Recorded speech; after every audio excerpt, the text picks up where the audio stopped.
بسم اللہ الرحمن الرحیم۔ آج ہمارے زیر مطالعہ جو کتاب ہوگی وہ کتاب ہے کارکنوں کے باہمی تعلقات، اور اس کتاب کے مصنف ہیں خرم مراد رحمۃ اللہ علیہ۔ یہی کتاب جو ہے وہ اس رواں ماہ میں یعنی جون میں مرکز کی طرف سے مطالعہ لٹریچر جو ہے اس کا بھی حصہ ہے۔ تو بہترین بات تو یہ ہے کہ تمام افراد اس کتاب کو پوری تفصیلات کے ساتھ ایک ایک لائن کو، ایک ایک چیز کو، ایک ایک جز کو اچھی طرح سے پڑھیں اور سمجھیں، لیکن مصروفیات زندگی ہیں جن کی وجہ سے اکثر افراد کے پاس اتنا وقت نہیں ہوتا کہ وہ کتاب کا تفصیلات کے ساتھ مطالعہ کر سکیں۔ تو ان کی آسانی کے لیے ہم نے یہ کاوش کی ہے کہ اس کتاب کے جو ابواب ہیں ان کا اختصار کے ساتھ ایک خلاصہ پیش کر دیا جائے تاکہ دوستوں کو آسانی ہو جائے۔ تو آج کی نشست میں ہم اس کتاب کا جو پہلا باب ہے، اسلامی تحریک کے کارکنوں کے باہمی تعلقات، اس کا مطالعہ کریں گے اور اس کا ایک مختصر خلاصہ آپ کے سامنے رکھا جائے گا۔ اس باب کے اندر میں نے دو حصے کر دیے ہیں۔ ایک حصہ یہ ہے کہ یہ جو باہمی تعلقات ہیں کارکنوں کے، وہ قرآن مجید کی روشنی میں، اور دوسرا حصہ جو ہے وہ سیرت النبی صلی اللہ علیہ وآلہ وسلم کی روشنی میں۔ تو جو پہلا حصہ ہے، اگر آپ کتاب بھی اپنے سامنے رکھ لیں تو اس سے اور زیادہ آسانی ہو جائے گی آپ کے لیے بھی۔ تو آغاز ہم جو کریں گے، پہلا حصہ جو ہم نے بنایا اس کا، وہ قرآن مجید کی روشنی میں ہم دیکھیں گے کہ اسلامی تحریک میں کارکنوں کے باہمی تعلقات کی نوعیت کیا ہوگی۔ تو مصنف لکھتے ہیں کہ اسلامی تحریک ایک اجتماعی انقلاب کی داعی ہوتی ہے۔ اس کا یہ اولین فریضہ ہے کہ اجتماعی انقلاب پیدا کیا جائے۔ تو اس کے لیے ضروری ہے کہ جو کارکنان ہیں وہ عام طور پر تمام انسانوں سے اور خاص طور پر ایک دوسرے کے ساتھ وہ ایک اچھا رشتہ استوار کریں، ان کے درمیان صحیح بنیادوں پر ایک رابطہ قائم ہو جائے۔ تو اسی کو قرآن مجید میں اس طرح سے بیان کیا گیا ہے، انما المؤمنون اخوہ، مومن تو آپس میں بھائی بھائی ہیں۔ یہ جو تین لفظ ہیں انما المؤمنون اخوہ، یہ حقیقت میں ہمارے باہمی تعلقات کی بنیاد ہیں، بلکہ اسلامی تحریک کے ایک چارٹر کی حیثیت رکھتے ہیں۔ اسلامی تحریک میں افراد کا جو باہمی رشتہ ہے وہ ایک اصولی رشتہ ہوا کرتا ہے، اور اس کی بنیاد عقیدہ اور فکر کی یگانگت ہوا کرتی ہے۔ اسی کو ہم اخوت کا نام بھی دیتے ہیں۔ اسلامی تہذیب کے اندر ایمان کا تصور صرف یہ نہیں ہے کہ کچھ مابعد الطبعی حقائق جو ہیں ان کا اقرار کر لیا جائے، یعنی خدا کا اقرار کر لیا جائے، خدا کے وجود کا اقرار کر لیا جائے اور آخرت کو مان لیا جائے۔ صرف یہ ایمان نہیں ہے، بلکہ ایمان کیا ہے؟ مصنف یہ لکھتے ہیں کہ یہ ایک عقیدہ ہے جو قلب پر چھا جاتا ہے، یہ ایک جذبہ ہے جو سینوں کو مضطرب رکھتا ہے، یہ ایک عملی نظام کی قوت نافذہ ہے جو تمام اعضاء و جوارح کو اپنے تسلط میں لے کر پوری انفرادی اور اجتماعی زندگی میں انقلاب لے آتی ہے۔ حقیقت یہ ہے کہ سوائے ایک معمولی جزو کے جس کو ہم عبادات کا نام دیتے ہیں، باقی پوری زندگی انسان کی وہ اصل میں کیا ہے؟ وہ انسان اور انسان کے باہمی تعلقات ہیں۔ اس لیے یہ جو ایمان ہے وہ اپنے ماننے والوں کو تمام انسانوں سے عموماً اور ایک دوسرے سے خصوصاً، یعنی کارکنان کا آپس میں خصوصاً، وہ اپنے ان تعلقات کو قائم کرنے کی ہدایت دیتا ہے۔ اور پھر اسلام کے اندر صرف یہ ہدایت نہیں کی گئی کہ اپنے تعلقات کو اچھا رکھو، بلکہ حقوق و فرائض کا ایک مکمل ضابطہ تجویز کر دیا گیا ہے تاکہ ہر فرد اپنے اپنے مقام پر اس کو عمل میں لائے، اور اس طرح جو لوگ رشتہ ایمان میں منسلک ہوں وہ ایک دوسرے سے اس طرح جڑ جائیں جیسے ایک ہاتھ کی انگلیاں دوسرے ہاتھ سے جڑ جاتی ہیں، جس طرح ایک بھائی دوسرے بھائی سے جڑ جاتا ہے۔ اسلامی تحریک کے کارکنان میں جب نصب العین کی یکسوئی ہوگی تو اس نصب العین کی یکسوئی سے بڑھ کر اور کوئی قوت نہیں ہو سکتی جو ہم سب کو آپس میں جوڑ دے گی۔ ہمارے ایمان کا اصل مقصد کیا ہے؟ ہمارے ایمان کا اصل مقصد اصل میں عالمگیر اسلامی انقلاب برپا کرنا ہے، اور یہ مقصد کوئی آسان کام نہیں ہے۔ یہ شہادت گہے الفت میں قدم رکھنے کے مترادف ہے، جہاں پر قدم قدم پر مصائب کی آندیاں آتی ہیں، آزمائشوں کے سیلاب آتے ہیں، اور ظاہر ہے اس گراں بار ذمہ داری کی ادائیگی کے لیے ایک ایک فرد کی رفاقت انتہائی قیمتی ہے، جس کا فقدان کسی قیمت پر برداشت نہیں کیا جا سکتا، خصوصاً جب کہ یہ بھی معلوم ہو کہ قلت ایوان و انصار اس راہ کا ایک کلیہ ہے، یعنی اس راہ کا یہ قاعدہ ہے کہ یہاں پہ مددگاروں کی قلت ہوتی ہے۔ پھر کوئی اجتماعی انقلاب بغیر ایک منظم طاقتور جماعت کے ظہور پذیر نہیں ہو سکتا، اور ایک منظم اور طاقتور جماعت اس وقت تک وجود میں نہیں آتی جب تک کہ اس کے افراد ایک دوسرے سے نہ جڑ جائیں۔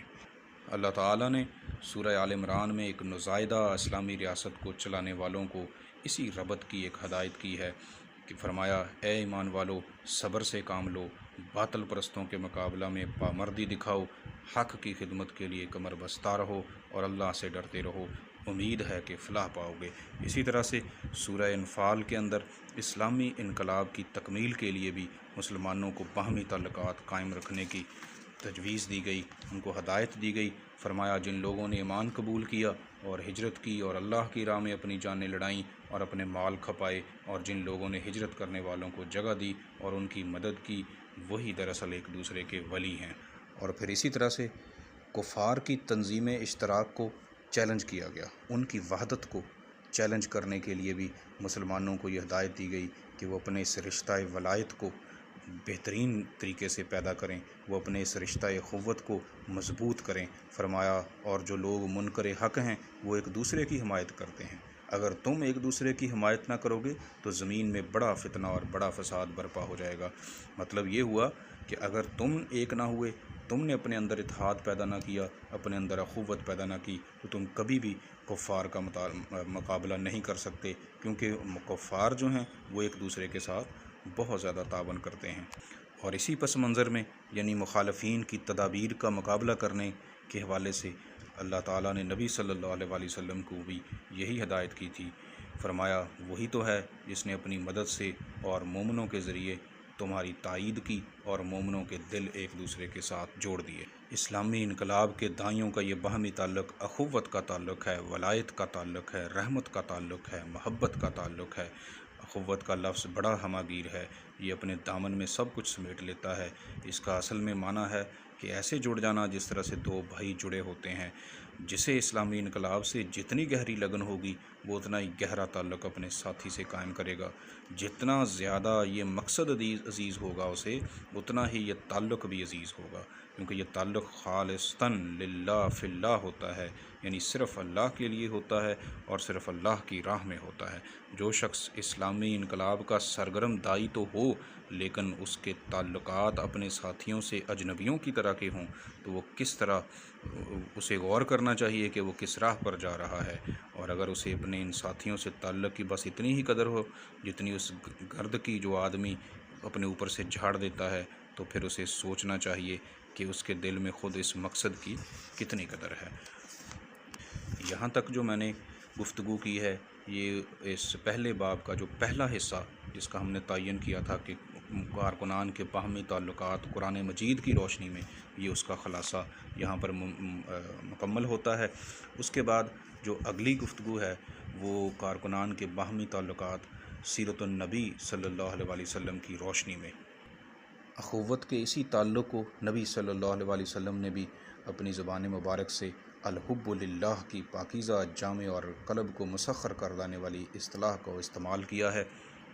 مصنف لکھتے ہیں کہ اللہ پر ایمان اور اس کی راہ میں محبت، یہ دونوں چیزیں لازم و ملزوم ہیں۔ اللہ پر ایمان اور اس کی راہ میں محبت، یہ دونوں چیزیں لازم و ملزوم ہیں۔ جہاں ایک چیز ہوگی وہاں دوسری چیز ضرور ہوگی۔ اسی لیے نبی صلی اللہ علیہ وسلم نے ایک جگہ فرمایا، تم اس وقت تک مومن نہ ہوگے جب تک آپس میں ایک دوسرے سے محبت نہ کرو۔ اور پھر نبی صلی اللہ علیہ وسلم نے اس اخوت کو اور اس اخوت کی بنیاد پر قائم کردہ تعلقات کو ایمان کی تکمیل کے ساتھ تشبیہ دی ہے۔ فرمایا، جس نے محبت کی تو صرف اللہ کے لیے اور دشمنی کی تو صرف اللہ کے لیے، کسی کو کچھ دیا تو اللہ کے لیے اور روکا تو اللہ کے لیے، اس نے اپنا ایمان مکمل کر لیا۔ حضرت ابو ذر رضی اللہ تعالیٰ عنہ روایت کرتے ہیں کہ ایک دفعہ رسول اللہ صلی اللہ علیہ وسلم ہمارے پاس آئے اور پوچھا، کیا جانتے ہو اعمال میں سے کون سا عمل اللہ تعالیٰ کو سب سے زیادہ محبوب ہے؟ کسی نے نماز کا بتایا، کسی نے زکوٰۃ کا کہا اور کسی نے جہاد کو۔ آپ صلی اللہ علیہ وسلم نے فرمایا کہ صرف اللہ کے لیے محبت اور اللہ کے لیے دشمنی اللہ کے نزدیک تمام اعمال سے محبوب ترین عمل ہے۔ مصنف لکھتے ہیں کہ حقیقی بات یہ ہے کہ ایمان آدمی کی پوری زندگی کا مطالبہ کرتا ہے۔ وہ یہ چاہتا ہے کہ زندگی کا ایک ایک لمحہ اور ایک ایک سانس ایمان کے تقاضوں کے مطابق گزرے، اور تعلقات جو ہیں وہ چونکہ ہماری زندگی کا ایک بہت بڑا حصہ ہوتے ہیں، اس لیے ضروری ہے کہ ان تعلقات کی بنیاد ہمیشہ ایمان پر ہو۔ ضروری ہے اور ایمان کا تقاضا ہے کہ دوستیاں بھی ہمیشہ سوچ سمجھ کر کی جائیں۔ فرمایا، نبی صلی اللہ علیہ وسلم نے فرمایا، آدمی اپنے خلیل کے دین پر ہوتا ہے، یعنی اپنے دوست کے دین پر ہوتا ہے، بس تم میں سے ہر ایک سوچ سمجھ لے کہ وہ اپنا دوست کس کو بناتا ہے۔ اور پھر ان تعلقات کو مزید مستحکم کرنے کے لیے اللہ تعالیٰ نے ایک نوید بھی دی ہے۔ نبی صلی اللہ علیہ وسلم کا فرمان ہے کہ اللہ تعالیٰ فرماتا ہے، میری محبت ان لوگوں کے لیے واجب ہو گئی جو میرے لیے آپس میں محبت کریں، میرے لیے ساتھ مل کر بیٹھیں، میرے لیے ایک دوسرے سے ملنے جائیں اور میرے لیے ایک دوسرے پر مال خرچ کریں۔ ان تعلقات کے دنیوی فوائد تو ہوتے ہی ہوتے ہیں، لیکن آخرت میں جہاں پر ایک ایک عمل کی ضرورت ہوگی، ایک چھوٹے سے چھوٹا عمل بھی قیمتی ہوگا، ایک کھجور کا صدقہ بھی ہمارے لیے قیمتی ہوگا، وہاں پر بھی یہ تعلقات انسان کے انتہائی بلند درجات کا موجب بنیں گے۔ اسی حوالے سے قرآن میں ارشاد ہے، جو آپس میں ایک دوسرے کے دوست تھے اس روز ایک دوسرے کے دشمن ہو جائیں گے سوائے متقین کے۔ اے میرے بندو، آج کے دن تم پر کوئی خوف نہیں ہوگا اور نہ تم غمگین ہوگے۔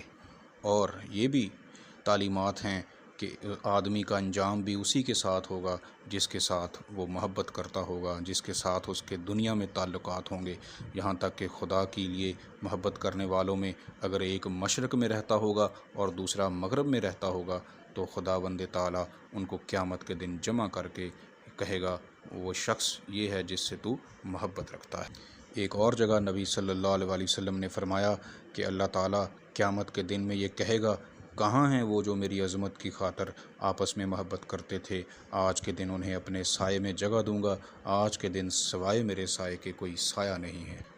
لہٰذا ان تعلیمات سے یہ ثابت ہوتا ہے کہ یہ جو آپسی تعلقات ہیں، ہمارے باہمی تعلقات ہیں، یہ نہ صرف دنیا میں فائدہ دیتے ہیں بلکہ یہ ہمارے لیے آخرت میں بھی بہت مفید ہوں گے۔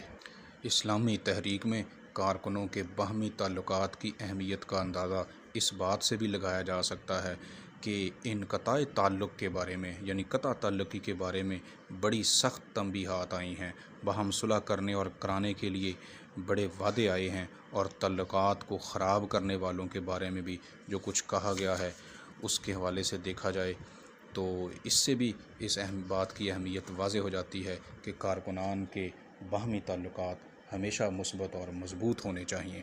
اس حوالے سے بھی نبی صلی اللہ علیہ وسلم کا فرمان ہے کہ تمہارے اندر اگلی امتوں کا ایک مرض گھس آیا ہے اور یہ حسد اور بغض ہے، یہ مونڈنے والی ہے۔